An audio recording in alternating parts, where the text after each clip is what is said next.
ఒక కుటుంబంలో ఆస్తి పంచుకునే సమయం వచ్చింది అనుకుందాం. అంతా సవ్యంగా జరుగుతుందనుకునే లోపు ఆ సోదరులో అడ్డుపడి ఆడపడుచులకు ఆస్తి ఇవ్వడం మా ఆచారం కాదు అని చెబితే ఆ మహిళ పరిస్థితేంటి?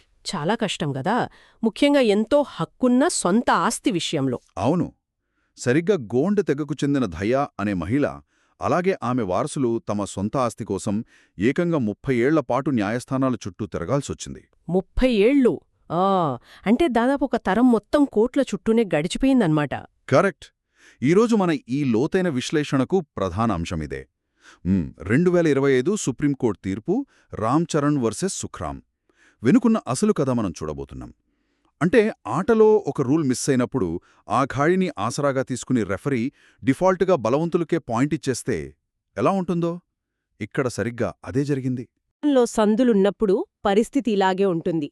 అసలు చట్టపరమైన చిక్కుముడి ఎక్కడ మొదలైందంటే, హిందూ వారసత్వ చట్టం కింద మహిళలకు ఆస్తిలో సమాన హక్కు ఉంటుంది. కాని ఇక్కడ ఆసక్తికరమైన విషయమేంటంటే, సెక్షన్ 2, సబ్సెక్షన్ 2 ప్రకారం ఈ చట్టం షెడ్యూల్డ్ తెగలకు వర్తించదు.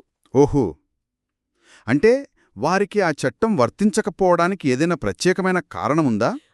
అవును, ఉంది. గిరిజనుల ప్రత్యేక సంప్రదాయాలను, అలాగే వారి స్వయం ప్రతిపత్తిని మెజారిటీ వర్గాల సాధారణ చట్టాలు దెబ్బతీయకూడదనే ఉద్దేశంతోనే ఈ మినహాయింపిచ్చారు. కాని కింది కోర్టులు దీన్ని పూర్తిగా అపార్థం చేసుకున్నాయి. అపార్థం చేసుకున్నాయంటే ఏ రకంగా?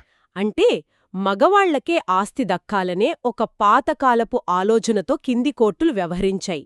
ఒక మహిళ ఆస్తి పొందాలంటే తమ తెగలో అలాంటి ఆచారం ఉందని ఆ మహిళే స్వయంగా నిరూపించుకోవాలని ఒక కఠినమైన షరతు పెట్టాయి. ఇక్కడే లాజిక్ పూర్తిగా మిస్ అవుతున్నట్లు అనిపిస్తోంది. ఆడవాళ్లకు ఆస్తి ఇవ్వకూడదు అని సోదరులు వాదిస్తున్నప్పుడు అలాంటి ఆచారం తమ కుటుంబంలో ఉందని వాళ్లే నిరూపించాలి కదా. మీరు పట్టుకున్నది కరెక్ట్ పాయింట్. చట్టంలో ఒక పేజీ మిస్ అయిందని కోర్టులు ఆటోమేటిక్గా ఆస్తిని మగవాళ్ల చేతిలో పెట్టేయడం చాలా అన్యాయమనిపిస్తోంది. అయితే ఈ పక్షపాతాన్ని సుప్రీంకోర్టు ఎలా డీల్ చేసింది? సుప్రీంకోర్టు కూడా సరిగ్గా ఇదే పాయింటును పట్టుకుంది. ఆచారం స్పష్టంగా లేనప్పుడు లేదా ఎవరూ నిరూపించలేనప్పుడు కోర్టులు పితృస్వామ్య భావజాలానికి తలొగ్గకూడదని తేల్చి చెప్పింది. ఈ చిక్కుముడిని విప్పడానికి 1875 నాటి సెంట్రల్ ప్రావిన్సెస్ చట్టంలోని ఒక పాత సూత్రాన్ని సుప్రీంకోర్టు వాడింది.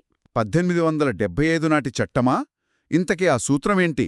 అదే న్యాయం, సమానత్వం, మంచి మనస్సాక్షి. అంటే అలిఖిత ఆచారాలలో ఏదైనా ఖాళీ ఏర్పడితే దాన్ని పాతకాలపు వివక్షతతో కాదు, ఆచరణాత్మకమైన రాజ్యాంగ విలువల ద్వారా పూరించాలని కోర్టు స్పష్టం చేసింది. అంటే సంప్రదాయము సైలెంట్గా ఉన్నప్పుడు రాజ్యాంగం మాట్లాడుతుందన్నమాట. అంతే కదా. న్యాయం, సమానత్వం అనగానే నేరుగా ఆర్టికల్ 14 కింద ఉన్న సమానత్వపు హక్కు, ఆర్టికల్ 15 కింద ఉన్న లింగ వివక్ష వ్యతిరేకత గుర్తొస్తాయి. పాత ఆచారాలనడ్డం పెట్టుకుని మహిళల హక్కులను ఎవ్వరూ లాక్కోలేరు. అవును, ఇవే ఆ ఖాళీని భర్తీ చేస్తాయి అని కోర్టు చాలా బలంగా చెప్పింది. ఈ తీర్పు ద్వారా దయావారసులకు దక్కిన సమాన వాటా నిజంగా ఒక చారిత్రాత్మక విజయం. ఇందులో సామాన్యులు, న్యాయవాదులు గమనించాల్సిన కీలక అంశాలున్నాయి. సామాన్యులకు ఒక విషయం స్పష్టమైపోయింది. సమానత్వమే ఈ దేశపు ప్రాథమిక చట్టం. అస్పష్టమైన కుటుంబ ఆచారాల పేరుతో ఇకపై మహిళలను మోసం చెయ్యలేరు అని. కరెక్ట్.